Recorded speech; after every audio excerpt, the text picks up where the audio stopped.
সুপ্রভাত। Family care ছাদ বাগানে সমস্ত ভাই ও বোনদের আমন্ত্রণ। আজকে ফ্যামিলি কেয়ার ছাদ বাগান সম্বন্ধে যে আলোচনার বিষয় হবে সেগুলো হচ্ছে নতুন বিছানায় যে নতুন বেড তৈরি হয়েছে সেই নতুন বেডে নতুন অঙ্কুরোদ্গম। এখানে ঝিঙে গাছের প্রচুর গাছ বেরিয়েছে। পুঁই গাছ তো কমপ্লিট হয়ে গেছে, এটা আগে থেকেই দেখাচ্ছে। এখানে একটি দুতলা বেড তৈরি করা হয়েছে। নিচের তলাটা কাল রেডি হয়েছে, জল দেওয়া আছে। এই জলটা সামান্য ড্রাই হলেই মাটি প্রস্তুত হবে।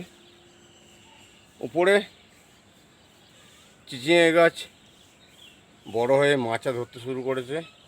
অন্যদিকে টমেটো দেওয়া আছে, ওগুলো ধরে গেছে। এদিকে একটি দুতলা বেডে নিচের তলাটা কালকে মাটি দিয়ে ভিজিয়ে দেওয়া হয়েছে। মাটি শুকনো হলে মাটি রেডি করা হবে। উপরেরটা প্রথম শুরু হয়েছিল ফ্যামিলি কেয়ার ছাদ বাগানের নতুন যে বিছানা তৈরি হচ্ছিল তার মধ্যে থেকে এটি কিন্তু প্রথম তৈরি হয়েছে। দেখুন, চিচিঙা গাছগুলো বড় হয়ে মাচা ধরতে শুরু করেছে। আর এদিকে বরবটি গাছগুলো, শসা গাছগুলো অঙ্কুরোদ্গম হয়ে বেরিয়েছে। এই গ্রীষ্মে মাটি রসালো থাকবে, অথচ জল জমে থাকবে না, সেই রকম মাটি তৈরি করতে হবে। দেখুন, একটা মজার ব্যাপার, নতুন মাটিতে চিচিঙে গাছগুলো যেমন বাড়ছে, এদিকে কিন্তু ঘাস জন্মেছে। যে মাটিতে ঘাস জন্মাবে সেই মাটিতে গাছ কিন্তু ভালো হবে, এটা মাথায় রাখবেন। মাটির কালার দেখুন, হালকা সবুজ রঙের হয়েছে, এগুলোই ব্যাকটেরিয়া। একদিকে এই বেডটায় চিচিঙে গাছ মাচা ধরতে শুরু করেছে, অন্যদিকে বরবটি গাছগুলো প্রত্যেকটা বীজ অঙ্কুরিত হয়েছে, ভরে উঠেছে। এদিকে আর একটা জিনিস দেখুন, বেডটা ট্রান্সপারেন্ট হওয়ার জন্য মাটির নিচে ভিতরে কি প্রতিক্রিয়া হচ্ছে সেগুলোও দেখা যাচ্ছে। দেখুন, এই পোর্শনটা সবুজ রঙ হয়ে আছে, এগুলোই ব্যাকটেরিয়া। মাটির নিচে ব্যাকটেরিয়া তৈরি হয়েছে, এগুলো ভালো ব্যাকটেরিয়া। এর মধ্যে থেকে কিছু খারাপ পোকামাকড় হয়তো জন্মাবে, তার জন্য স্প্রে করে দিতে হবে। আজকে সকালে স্প্রে করা হয়েছে। সামান্য চিচিঙে গাছে পাতা ফুটো করেছিল, স্প্রে করে দেওয়া হয়েছে। এ কিন্তু খুব সুন্দরভাবে উঠবে গাছে। নিচের বেড মাটি দিয়ে ভিজিয়ে দেওয়া হয়েছে। মাটি দিয়ে, শুকনো মাটিতে গাছ দিয়ে জল দিলে হবে না, মাটিটাকে প্রস্তুত করতে হবে। দেখুন, এটা নতুন মাটি দিয়ে জল দেওয়া হয়েছে, এর কী চেহারা, আর এদিকে প্রস্তুত মাটি এর চেহারা কী। এমনকি মাটিতে ঘাস জন্মাতে শুরু করেছে। এটাই হচ্ছে মাটি তৈরি। একটা বাগানের মাটি তৈরিটাই সবচেয়ে বড় ব্যাপার। মাটি তৈরি যেমন হবে, গাছ তেমন হবে। এদিকে বেডটা প্রোটেকশন রাখা হয়েছে, টিপি লেয়ার প্রোটেকশন রাখা হয়েছে। নিচে ছাদ যাতে নষ্ট না হয়, ছাদের উপরে বেডটা তৈরি হয়েছে। তার উপরে যে তক্তা দেওয়া হয়েছে, সেই তক্তাগুলোকে পলিথিন দিয়ে গার্ড করা হয়েছে, এবং পলিথিন গ্রো ব্যাগটা সম্পূর্ণ নিরাপত্তায় আছে। সারা বছর প্রতিনিয়ত যদি বাঁশ কাঠে জল লাগতে থাকে বা লোহায় যা দিয়েই করেন, সেগুলো নষ্ট হতে থাকে। জল যেমন উপকারী তেমন ক্ষতিকারকও বটে। তাই প্রোটেকশান সবসময় বাগানে রাখতে হবে। তাহলে যেটা বলছিলাম, মাটি সম্বন্ধে যে আলোচনা করছিলাম, উপরের মাটি রেডি, গাছ তৈরি হচ্ছে এর চেহারা। নিটের মাটি নতুন দেওয়া হয়েছে, ভিজিয়ে দেওয়া হয়েছে এর চেহারা। এই মাটিটা ঠিক 2-4 দিন পর ড্রাই হলে এটাকে রেডি করা হবে, তারপর বীজ দেওয়া হবে। ঠিক একইভাবে এদিকে যে দুটো বেড আছে, তারও মাটি রেডি হয়েছে। এদিকে তো অনেক দিন আগে থেকেই দেখাচ্ছি, অলরেডি সাকসিড চাষে। নিচের তলায় পুঁই শাক দেওয়া হয়েছে, উপরের তলায় ঝিঙা দেওয়া হয়েছে। মাচা ভরে আছে কুমড়ো গাছে, কুমড়ো ফলবে এবারে।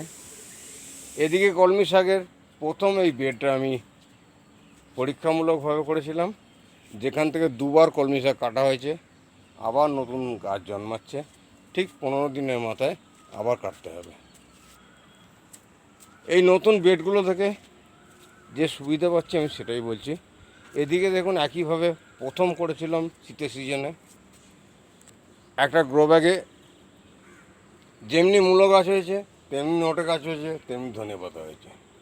প্রত্যেকটা গাছ কিন্তু সাবলীনভাবে এবং সবুজভাবে উঠছে। অন্যদিকে এই বেড থেকে যে গাছগুলো উঠেছে পুরো মাচা সবুজ হয়ে আছে, পুরো মাচা সবুজ হয়ে আছে। এদিকে দেখুন পটল গাছ যেমনি হয়েছে তেমনি এই বেডটাতে করলা গাছ উঠছে মাচায়। অন্যদিকে ওদিকে মাচাটা গাছে ভর্তি হওয়ার জন্য আরেকটি নতুন অবলম্বন তৈরি করে দেওয়া হয়েছে চিচিঙে গাছের জন্য। চিচিঙে গাছগুলো খুব আনন্দের সাথে মাচা ধরে উঠছে। এই বেডটাতে কলমি শাক দেওয়া ছিল, খুব সুন্দর হয়েছে। চিচিঙে গাছ খুব সুন্দর হয়েছে। একটি কপি আছে, পরীক্ষামূলকভাবে রাখা আছে, দেখা যাক এই গ্রীষ্মে কপিটা ফুল আসে কি না। গাছটা নষ্ট করেনি, আছে। এদিকে একটি নতুন মাচা তৈরি করা হলো, এই নতুন চিচিঙে গাছগুলো ওটার জন্য নতুন মাচাটা করা হলো। ওদিকে তো 10 ফুট বাই 10 ফুট একটা মাচা ছিলই, এদিকে 12 ফুট বাই 10 ফুট একটি নতুন মাচা তৈরি করা হলো। বাগানটাকে যেভাবে সাজিয়েছি দেখুন, খুব সুন্দরভাবে সাজিয়েছি। অন্যদিকে যে গ্রো ব্যাগগুলো ছিল একদম ধারে ধারে দেওয়া হয়েছে, পুরনো নতুন গাছ সবই আছে। কিছু মাটি তৈরি করা হয়েছে, গাছ বসানো হবে।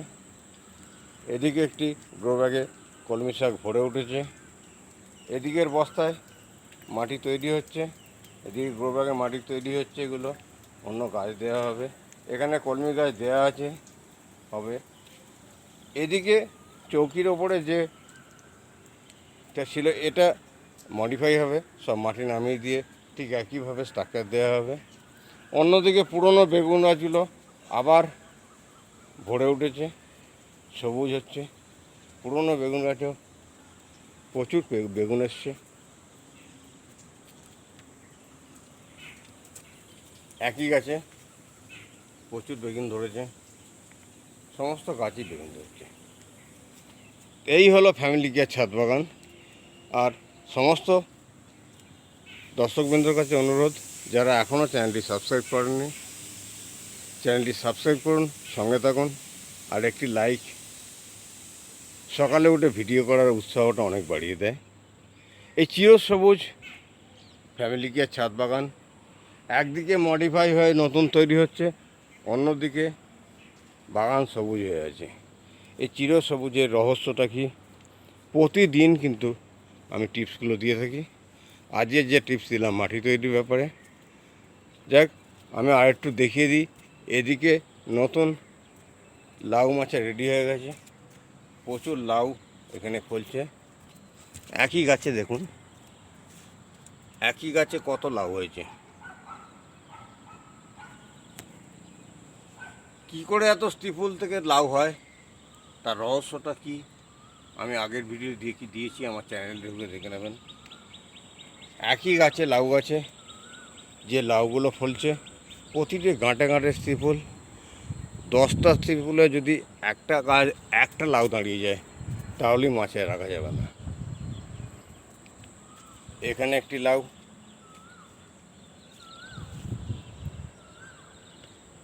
এদিকে নতুন মাছে রেডি হচ্ছে, অন্যদিকে পুরনো মাচা সবুজ হয়ে আছে। এটা এটা টমেটো মাচা ছিল, টমেটো গাছের উপরে লাউ গাছগুলো উঠেছে সুন্দরভাবে। ঢ্যাঁড়সের গাছগুলো বেড়ে উঠছে খুব তাড়াতাড়ি। এই ঢ্যাঁড়সের গাছ থেকে ঢ্যাঁড়স উৎপাদন হবে।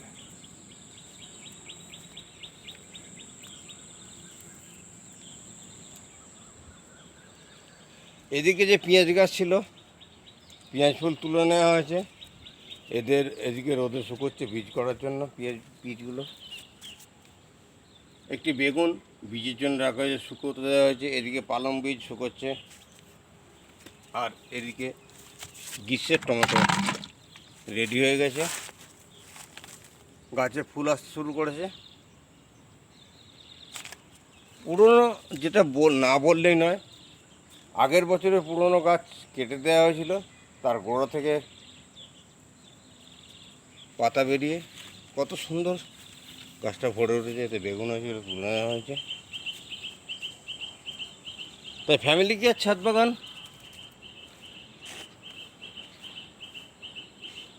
একদিক দিয়ে পুরনো শেষ হচ্ছে, নতুন সৃষ্টি হচ্ছে, কিন্তু সবজি রেগুলার উৎপন্ন হচ্ছে।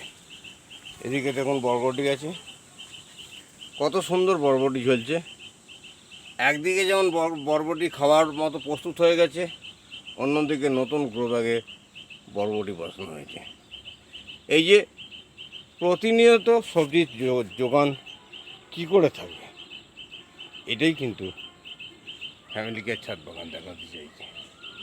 মাচায় কুমড়ো গাছ ভরে আছে, অন্যদিকে কুমড়ো শাক খাওয়া হচ্ছে, ওদিকে লাউ গাছ আছে, লাউ শাক খাওয়া হচ্ছে, এদিকে পুঁই শাক রেডি হয়ে গেছে, পুঁই শাক খাওয়া হচ্ছে, কলমি শাক তো হচ্ছেই খাওয়া। গ্রীষ্মকালীন সবজিতে আমরা যেমন একদিকে সবজি ব্যবহার করছি,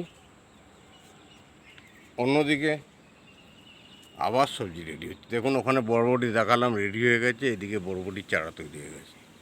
ওই বরবটি গাছটা 15 দিন যাবৎ ফল দিতে শুরু করবে, 15 দিনের মধ্যে এরা কিন্তু রেডি হয়ে যাবে খাওয়ার জন্য।